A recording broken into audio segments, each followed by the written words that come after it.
આજની ધર્મકથા. પ્રણામ. શંખ અને કલાવતીનો પૂર્વભવ.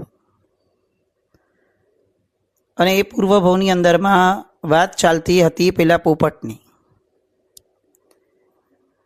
બોલવામાં ખૂબ વિચક્ષણ, રાજાનો ગમતો અને રાજકુમારી સુલોચનાનો મનગમતો. સુલોચના દેરાસર લઈને આવી છે. પોપટના ભવની અંદરમાં સૌ પ્રથમવાર પરમાત્માના બિંબના દર્શન કર્યા છે અને જાતિ સ્મરણ જ્ઞાન થાય છે.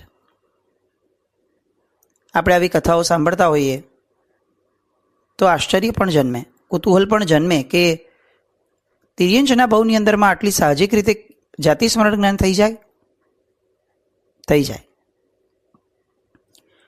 પણ પછી વેદના જન્મે કે મનુષ્યના ભવમાં પણ આપણને જાતિ સ્મરણ જ્ઞાન નથી થતું. એ નથી જન્મતી. કેમ? કારણ કે આપણે બહુ ઉપર છલ્લા રહેવા માટે શીખ્યા છીએ. કોઈ પણ કાર્ય કરવું તો ઉપર છલ્લું કરવું. સંબંધ રાખીએ તો વ્યવહાર પૂરતો, જરૂર પૂરતો રાખવો. ધર્મક્રિયા કરીએ તો વ્યવહાર પૂરતી કરવી, ઊંડાણમાં જવા પ્રયત્ન ન કરવો. વિચારણા પણ કરીએ તો જે દેખાય છે એ પરિસ્થિતિ પૂરતી કરવી, ભવિષ્યનો વિચાર ન કરવો. બધી જગ્યાએ આપણે એક વસ્તુ કોમનલી કરીએ છીએ કે આપણે ક્યારેય ઊંડાણમાં જતા નથી. અને આ જાતિ સ્મરણ જ્ઞાન એ ઊંડાણમાં ગયા વગર ક્યારે થતું જ નથી. પોપટને થયું. એનો અર્થ કે એક તિર્યંશ પણ જો ઊંડાણમાં જઈ શકે એમ છે તો મનુષ્યની ક્ષમતા કેટલી ઊંડાણમાં જવાની. પણ આપણે એ ક્ષમતાને ક્યારે પણ પોતીકી નથી કરી.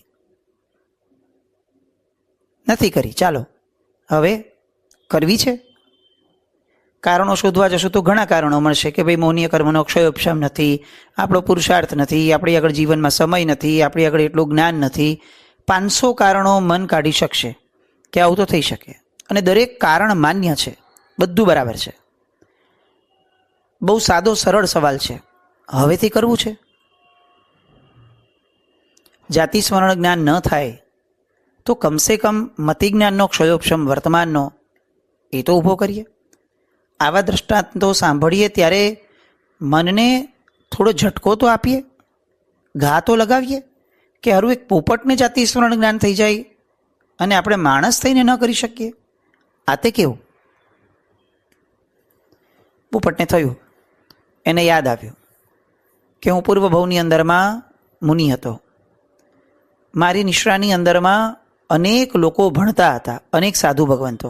હું એની વાંચનાઓ આપતો. એટલે શ્રુત જ્ઞાન બહુ પાર લેવલનું હતું.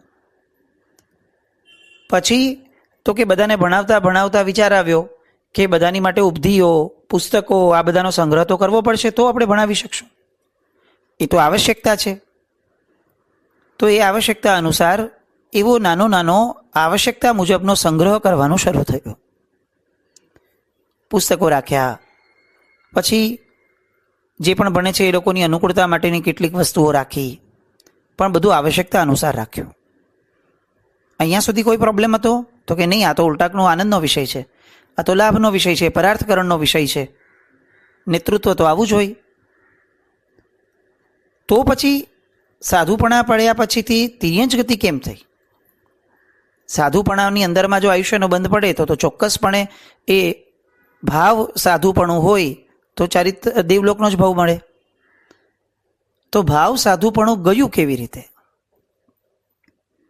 ગયું એ રીતે કે એ સમયે આ બધા શિષ્યોની ને બધાની કાળજી રાખવાની અંદરમાં જે ઉપધિઓ ભેગી કરી હતી એ ઉપધિઓની અંદરમાં આસક્તિ એ સાધુએ ઊભી કરી. ચારિત્ર દ્વારા એમને આવશ્યક ઉપધિ ભેગી કરવામાં કોઈ બાદ નહોતો, પણ એમને આસક્તિ કરવાનો કોઈ અધિકાર નહોતો. કેમ? કારણ કે ચારિત્રમાં છે. સંયમ એ જ છે કે જેમાં આસક્તિનો ત્યાગ હોય. પછી એ શ્રાવકનો સંયમ હોય કે સાધુનો સંયમ હોય, સંયમમાં કોઈ એક્સેપ્શન છે જ નહીં. પછી એ આચાર્ય હોય, ગચ્છનાયક હોય, ગમે તે હોય કે સાવ સામાન્ય મુનિ હોય, આસક્તિની છૂટ 3 કાળમાં ક્યારેય કોઈને મળતી નથી અને મળવાની પણ નથી. પછી શું થયું? તો કે જે આસક્તિ ત્યાં તેવી ઉત્પત્તિ, અંદરને અંદર શિથિલતા આવતી ગઈ. પછી એ જે ભેગું કર્યું હતું એને સંભાળવામાં સમય આપવા લાગ્યા અને એમાં ને એમાં સંયમની કેટલીક ક્રિયાઓથી, સંયમની કેટલીક વિચારણાઓથી ચલિત થયા. ધીરે ધીરે એમાં ને એમાં જ એડજસ્ટમેન્ટ થઈ ગયું. પછી એ જ લાઈફ થઈ ગઈ. સંયમ જીવન ઘણું જીવ્યા, પણ એ ઘણું બધું જીવેલું સંયમ જીવન પણ એમને સાર્થકતા ન આપી શક્યું. કેમ? કારણ કે આસક્તિ હતી. આપણને ચેતવા માટેનો આ એક માઇલસ્ટોન છે, આ એક વોર્નિંગ બેલ છે કે જે સાંભળીને આપણે ચેતવું જોઈએ કે જો એક પરમ વિદ્વાન શ્રુતથી બહુશ્રુત થયેલા, શ્રુતથી પરિપૂર્ણ થયેલા એવા સાધુને પણ એક આસક્તિ જો પોપટના ભવની અંદરમાં, તિર્યંચના ભવની અંદરમાં ઠોકી દે છે, તો આપણે તો બહુશ્રુત પણ નથી. અને એમને તો તોય કેટલી ઉપધી હશે અને કેવી ઉપધી હશે. આસક્તિ થાય ને શું થાય? એવડી આસક્તિમાં પણ પોપટનો ભવ. આપણી માટે આસક્તિના સ્થાનો કેટલા છે એવું નહીં, હજી કેટલા આપણે ભેગા કરવાના. નવા આવશ્યકતા વગરના કેટલા સાધનો આપણે ભેગા કરતા જઈએ છીએ અને ભેગા કરવાની ફિરાકની અંદરમાં જ સતત આપણું જીવન આપણે વિતાવીએ છીએ. કમ્ફર્ટ ઝોન, લક્ઝરી, એમ્યુનિટીઝ, સગવડ, આ બધી વસ્તુઓ જો એક સાધુને સાધુના પ્રમાણમાં ભેગી કર્યા પછી વિદ્વાન હોવા છતાં તિર્યંચના ભવમાં ઢકલી દે આપણને. અચ્છા, એમણે તો સાધુપણું પાડ્યું છે, લોકોને ભણાવ્યા છે, એટલે એ પરાર્થકરણ એમને ઉગી નીકળ્યું અને આ ભવની અંદરમાં તિર્યંચનો ભવ હોવા છતાં પરમાત્માના દર્શનથી એમને નિર્મળ મતિ મળી. ગતિ ભલે પોપટની રહી પણ મતિ બદલાઈ ગઈ. આપણને ગતિએ બદલાશે, ગતિએ બગડશે, મતિએ બદલાશે અને મતિએ બગડશે. કેમ? કારણ કે એવું કોઈ શુભ નિમિત્ત પરાર્થકરણ, ખરા અર્થમાં જેને પરાર્થકરણ કહી શકાય તત્વથી, એવું તો કંઈ કર્યું નથી. પોપટની આ મનસ્થિતિ આપણી માટે બહુ ડેન્જર ઝોન છે, બહુ વિચારણીય છે, ઊંડાણમાં જવા જેવું છે કે આપણી પરિસ્થિતિ શું? આપણને જાતિ સ્મરણ જ્ઞાન થશે કોઈ ભવમાં? શું એવા સંસ્કારો પાડ્યા છે? વારંવાર એકની એક પ્રવૃત્તિ ભાવપૂર્વક, સમજણપૂર્વક અને ફોકસપૂર્વક રિપીટ કરી છે કે પછી રોજ નવું જોઈએ છે? રોજની 500 નવી પ્રક્રિયાઓ જોઈએ છે? 10ની 100 જગ્યાએ ખાડા ખોદવા છે ને એક જગ્યાએ પણ ઊંડો ખાડો નથી ખોદવો. જાતિ સ્મરણ જ્ઞાન થાય તો એ કઈ રીતે થાય? સૌથી ઊંડે જશું ને ત્યારે આત્મા મળશે અને એ મળશે ત્યારે મોક્ષ થશે. આજે ઊંડે જવાની દિશા જ નથી પકડી, લંબાઈ અને પહોળાઈ વધારવાની દિશામાં છીએ, તો આત્મા કોઈ દિવસ નહીં મળે. અને જો આત્મા કોઈ દિવસ નહીં મળે તો મોક્ષ એ સ્વપ્નમાં પણ નહીં રહે. પછી આપણા શબ્દોમાં ખાલી પોપટિયા જ્ઞાનની જેમ રહેશે કે મારે મોક્ષે જવું છે. આ પોપટને એટલું લાગી આવ્યું, આખો નજર સમક્ષ ચિતાર આવી ગયો કે મેં કેવી આસક્તિ કરી અને એના કારણે મારી ગતિ કેવી બદલાણી. કેટલા ઉત્તમ ભવમાંથી કેવા ભવમાં આવી ગયો. ક્યાં એ શ્રુતોનું જ્ઞાન અને એની ચર્ચાઓ અને એ ભણાવવાનું, અને ક્યાં આ પોપટનો ભવ અને લોકોને રીઝવવાનું. એનું એ જ શ્રુત, એની એ જ વાચા, પણ પરાધીનતા કેવી! અત્યારે લોકોને રીઝવવા માટે એને વાપરવી પડી. એ જમાનો હતો કે જ્યારે આત્માને જગાડવા માટે એને વાપરતા હતા. એ ગતિ બદલાણી, એમાં તો કેવી સ્થિતિ બદલાણી. આપણને ન ગતિ બદલાવાનો ભય છે, ન સ્થિતિ બદલાવાનો ભય છે. કારણ કે આવી ઉત્તમ ગતિ મળ્યા છતાં પણ એની સમજણ જ નથી કેળવવી, તો પછી ભય ક્યાંથી ઊભો થશે? પોપટને ભય ઊભો થયો. મનમાં ને મનમાં દ્રઢ સંકલ્પ કર્યો, કોઈ પણ પ્રકારે હવે આ જિનેશ્વર ભગવંત કે જેમના શાસનના આધાર ઉપર જ મોક્ષ અને મારા આત્માનું જાગરણ છે, એમના દર્શન વિના ક્યારેય મોઢામાં પાણીનું ટીપું પણ નહીં નાખું. કોણ નિયમ લે છે? એક પોપટ કે જે પોતે પૂર્ણ પરાધીન અવસ્થામાં છે. પરાધીનતાની પરાકાષ્ઠા જુઓ કે તિર્યંચના કારણે પરાધીનતા છે એ તો છે જ, પણ અત્યારે પેલી રાજકુમારીના પિંજરાની અંદરમાં બંધ છે. આ તો પરાધીનતાની પરાકાષ્ઠા છે કે કોઈક પાંજરું ન ખોલે ત્યાં સુધી તો આ જીવ કોઈ કાળે બહાર નથી નીકળી શકવાનો. પણ મનની અંદરમાં દ્રઢ સંકલ્પ, તિર્યંચના ભવમાં પણ આવો દ્રઢ સંકલ્પ કરી શકાય છે. ફક્ત જાતિ સ્મરણ જ્ઞાન થાય છે એવું નહીં, સત્વ પણ કેળવી શકાય છે. અને એને સત્વ કેળવ્યું, ફોરવ્યું. મનમાં બધી જ પ્રકારની પશ્ચાતાપની ધારાને પ્રબળ કરી કે મેં શું કર્યું, આવી આસક્તિઓ કરી, સાવ આવામાં હું લપેટાયો. આપણે ખરેખર આ બાબતમાં વિચારવા જેવું છે. સાધનો આપણી આસપાસ છે ને, એ બહુ મોટી ચિંતાનો વિષય છે, ના નથી. પણ એના કરતાં બહુ મોટી ચિંતા એ છે, અતિશય મોટી ચિંતા એ છે કે આ સાધનોમાં આપણી આસક્તિ છે. ઘરમાં એસી હોય ને એ ચિંતાનો વિષય છે, પણ એસી વગર તો મને ચાલે જ નહીં, આવી મારી વિચારણા અને આવું લોકોની સામે વારંવાર ઠસાવવું. એસી હોવાને આપણે પ્રાઇડ ગણીએ, આપણું એક સ્ટેટસ ગણીએ. આ પાપોમાંથી ક્યારે મુક્ત થશું? એસી હોવાનું પાપ તો હજી એકવાર પ્રાયશ્ચિતથી આપણે એને ભવાંતરમાં ફેડી લેશું, પણ એ જે પાપનો વઘાર કર્યો છે, વારંવાર ગર્વ કર્યો છે, એના વગર ન ચાલી શકીએ એવી મનસ્થિતિ ઊભી કરી છે, એ પાપનું તો પ્રાયશ્ચિત કોઈ ભવમાં નહીં થઈ શકે. અને સૌથી મોટું નડતર તો આવું જ પાપ છે. સાધનનું હોવું એ જેટલું મોટું પાપ છે, એના કરતાં અનેક ગણી મોટી પાપની ધારા એ છે કે સાધનમાં આપણે છીએ. શું સ્થિતિ? ને આવા આ એક એસી નહીં, આપણી જાતને ગણાવવા બેસીએ તો સમજ પડે કે જીવનની અંદરમાં આવી કેટલી પરાધીનતા આપણી છે, કેટલા સાધનોની પરાધીનતા છે કે જેમાં આપણે સુખ નથી જોતા, આપણે પોતાની જાતને જોઈએ છે. આના વગર તો મને ચાલે જ નહીં. પોપટે પણ આવું નક્કી કર્યું કે આના વગર મને ચાલે જ નહીં, પણ શેના વગર? ભગવાનના દર્શન વગર. સમજણ બદલાય છે ને ત્યારે ગતિની પણ ચિંતા નથી હોતી, અને સમજણ આવતી જ નથી અથવા લાવવી જ નથી ને તો ગતિની કોઈ કિંમત નથી હોતી. પછી માંગી લઈએ આપણે કે મને મહાવિદ્યમાં જન્મ મળજો ને સિમંદર સ્વામી ભગવાનનું શાસન મળજો, બધું જ માંગી લઈએ, પણ સમજણ નથી માંગી તો એ બધું મળ્યા પછી એ અંતે દુર્ગતિ જ છે. સમજણ માંગવાનું સ્તર નથી, એ સમજણ પણ નથી કે હું સમજણ માંગુ. કેમ? કારણ કે સમજણ કેળવવાની વસ્તુ છે. પોપટે કેળવી અને એ દર્શનનો આનંદ લૂંટ્યો. ખૂબ ખૂબ અંદરની અંદરમાં એ પોપટ આનંદ માનતો ગયો. પોતાના ભવમાં પોતે જે કર્યું હતું એનો પશ્ચાતાપ અને આ ભવની અંદરમાં ફરી પ્રભુ મળ્યા એનો આનંદ.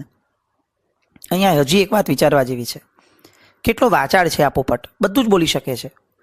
તો એને મન ન થયું હોય કે પોતાને જે આ જાતિ સ્મરણ જ્ઞાન થયું એ લોકોને જણાવે કે જુઓ ભાઈ, મને આવી રીતે જાતિ સ્મરણ જ્ઞાન થયું છે, ગયા ભાવમાં આ હતો ને હવેથી મેં આ નિયમ લીધો છે. બોલવું જોઈએ ને, એ ન બોલ્યો. જે માણસ ખરા અર્થમાં આરાધક છે ને એને ક્યારેય પોતાના નાનામાં નાના સુકૃતને કે પોતાના નાનામાં નાના વિચારને અકારણ કોઈને પણ કહેવાનું મન જ નથી થતું. અને જેને વારંવાર પ્રેરણા કરવાનું, વારંવાર લોકોને ટોક કરવાનું, વારંવાર પોતાના સુકૃતોને ગાય રાખવાનું મન થાય છે ને એની બેઝ પાયાની આરાધકતા ઉપર પ્રશ્ન ઊભો થાય છે. પોપટે કંઈ જ ન કીધું, કંઈ જ નહીં. આપણે કલ્પના કરીએ કે એ દિવસે સુલોચનાએ દેરાસરથી આવ્યા પછી ઘરે આવી હશે તો રૂટીન પ્રમાણે કેટલી બધી વાત કરી હશે પોપટ હારે. તો પોપટે નહીં કરી હોય? કરી હશે, પણ એનું મન ક્યાં રમતું હશે? એનું મન એ જાતિ સ્મરણ જ્ઞાન દ્વારા કેળવેલા એ અનુભવની અંદરમાં રમતું હતું. આનંદગંજી મહારાજ જેમ કે છે ને એવી રીતે કે ઉદરભરણ કે કરણ મેં ગૌવા વન મેં જાય, ચારો ચરે ચીહું દિશી ચરે, વાંકું ચિતડું તો કે વાછરડામાં. આખું જ્યાં કયો ત્યાં ગાય ફરી લેશે, પણ મારું જન્મેલું બાળક, મારું વાછરડું જ્યાં છે, મારું મન તો ત્યાં જ હશે. આવી રીતે આરાધનામાં મન જેનું ચોટ્યું હોય એ પછી જાય ધંધે દુકાને બેસે, કશો વાંધો નથી. એ રે ઘરમાં કામો કરે, ઓફિસે જાય, ભણવા જાય, બધે જાય, એનો વાંધો નથી. વાંધો એ છે કે ઓલું ગાયનું મન જેટલું વાછરડામાં ઠર્યું છે એટલું મન આપણી શુભતામાં ઠર્યું છે? નથી ઠર્યું. વાંધો ત્યાં છે. આ પોપટનું મન ઠર્યું છે એના પૂર્વભવનીથી જે સાધના એ લઈને આવ્યો હતો, હવે એમાં બહારથી બધું ચાલે છે. એ રૂટીનમાં કોઈ ફરક નથી. એને તરત નિયમ નથી લીધો કે હવે ભાઈ મારે મૌન છે તો હવે હું આવી બધી અનર્થદંડવાળી વાતો નહીં કરું, હું મારે વ્રત છે, આમ છે, તેમ છે. આવો કોઈ દેખાડો ન કર્યો. એને ખબર છે કે મારી સ્થિતિ શું છે, મારી પરાધીનતા શું છે. દેખાડામાં ધર્મ નથી, લોકોને જતાવવામાં ધર્મ નથી. ધર્મ અંદરની સ્થિરતામાં છે અને સ્થિરતાની ક્યારે જાહેરાત નથી હોતી. પોપટે એ દિવસે બધી જ રૂટીન પ્રક્રિયાઓ ચાલુ રાખી અને બીજા દિવસની સવાર થઈ.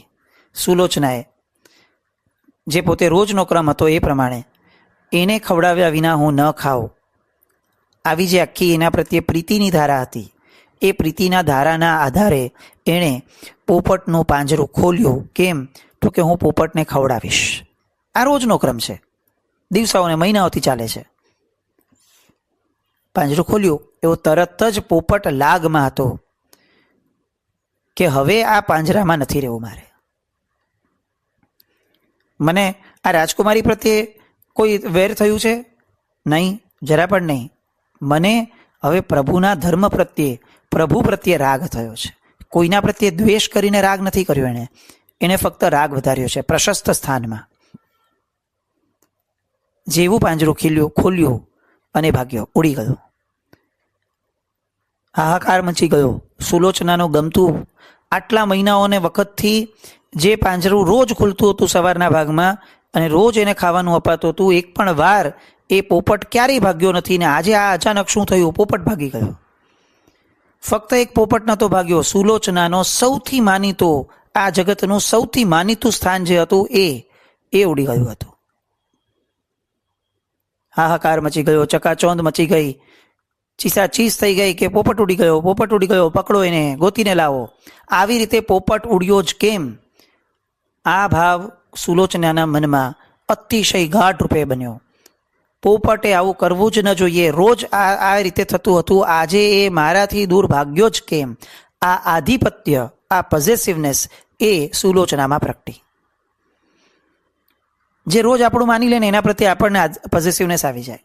જે રોજ આપણા પ્રમાણે ચાલે એના પ્રત્યે આપણને હંમેશા પોઝેસિવનેસ આવી જાય કે હવે આ મારા પ્રમાણે જ ચાલવું જોઈએ. ફક્ત વ્યક્તિમાં નહીં, તમે વિચારો આપણી સ્થિતિ એવી છે કે આપણને અજીવ તત્વ, નિર્જીવ તત્વમાં પણ આવી પોઝેસિવનેસ હોય છે કે આ મારા પ્રમાણે જ ચાલવું જોઈએ. ગાડીને જો હું રોજ આવી રીતે સ્ટાર્ટ કરું છું અને ચાલુ થઈ જાય છે તો આજે સ્ટાર્ટ ન કેમ થઈ એનું પણ આપણને આર્ત ધ્યાન થાય.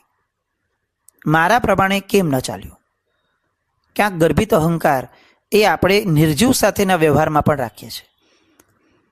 પેલો વ્યક્તિ રોજ આવું કરે છે, મારે ત્યાં નોકરીએ છે, આજે એને આમ કેમ ના કર્યું? કેમ ભાઈ એમ કેમ કરે? એ જીવંત તત્વ છે, એની મરજી મુજબ ચાલે છે. આજે એને મન ન થયું, એને ન કર્યું. પણ નહીં, એ એની મરજી મુજબ કેવી રીતે ચાલી શકે? એને મારા પ્રમાણે ચાલવું જોઈએ. કેમ? હું એને પૈસા આપું છું, એ મારા આધિપત્યમાં છે. આ પોઝેસિવનેસ એ એટલી ગર્ભિત હોય છે કે આપણને ઘણીવાર એમ લાગે કે આ તો પ્રેક્ટિકલ છે, આ તો આવું જોવું જોઈએ, એને આવું કરવું જ જોઈએ ને. નહીં, એને શું કરવું જોઈએ એ નિર્ણય પછીનો છે. મારે એની પાસેથી કેટલી અપેક્ષા રાખી શકાય એક પરજીવ, પર તત્વ પ્રત્યે, એ મારો વિષય છે. સુલોચના અહીંયા ચૂકી ગયા. પોપટ છે એ ઉડવા માટે જ સર્જાયું છે મુક્ત ગગનની અંદર.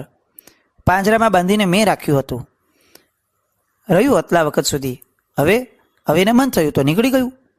પણ નહીં, એમ કેમ નીકળી શકે? મારા અહંકારને ભેદીને. જેટલું એની પ્રીતિનું સ્થાન હતું એટલું જ એનું ધીરે ધીરે ધીરે અહંકારનું સ્થાન બનતું ગયું. અને અહીંયા જ જીવ માર ખાય છે. એને જેમ લાગે છે કે આ મારી પ્રીતિનું સ્થાન છે, ત્યાં ધીરે ધીરે ગર્ભિત છૂપું એ કશાયનું બળ એમાં જોડાતું જાય અને ધીરે ધીરે ધીરે ક્યાં પ્રીતિમાંથી અહંકારનું સ્થાન અને અહંકારમાંથી આધિપત્યનું સ્થાન બની જાય છે, જીવને સમજાતું જ નથી.